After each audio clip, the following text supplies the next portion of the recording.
জীবনে আরেকটা জিনিস বলেন, আমাদের এই জীবনে অনেক কাজ করি আমরা।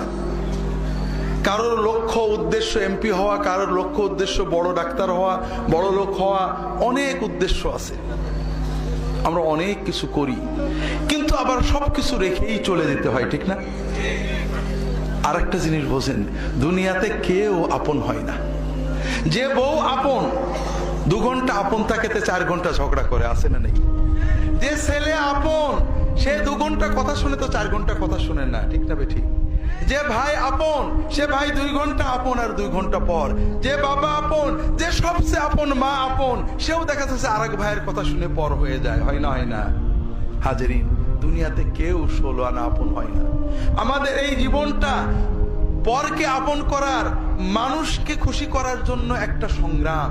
ছোটবেলায় বাবা মাকে খুশি করার চেষ্টা করেছি, পারিনি, কত মারছে, ঠিক না বেঠিক? বড় হয়ে বান্ধবীদের বন্ধুদের খুশি করার চেষ্টা করছি, থাকেনি, ঠিক না বেঠিক? বিয়ে করে বউকে স্বামীকে খুশি করার চেষ্টা করেছি, 16 আনা কখনোই হয়নি, ঠিক না বেঠিক? কর্মক্ষেত্রে, জীবনে, সব জায়গায় আমরা 12 আনা ব্যর্থ, যদি 4 আনা সফল হইও, ঠিক না বেঠিক? একজনই আছেন যাকে আপন করলে তিনি কখনো পর হন না। তিনি কে? আল্লাহকে আপন করতে পারলে সব সময় আল্লাহকে সাথে পাবেন। যদি আল্লাহকে আপন করে নিতে পারেন, আপনার বিপদে আপদে কষ্টে দুঃখে সব সময় মনে হবে আল্লাহ আপনার সাথেই রয়েছে।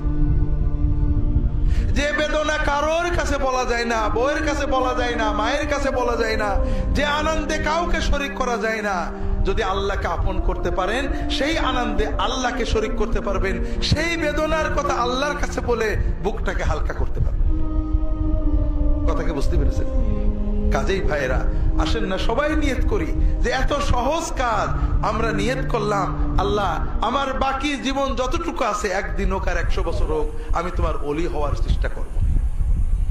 আল্লাহ তাআলা সকলের নিয়ত কবুল করে নিন, আমিন।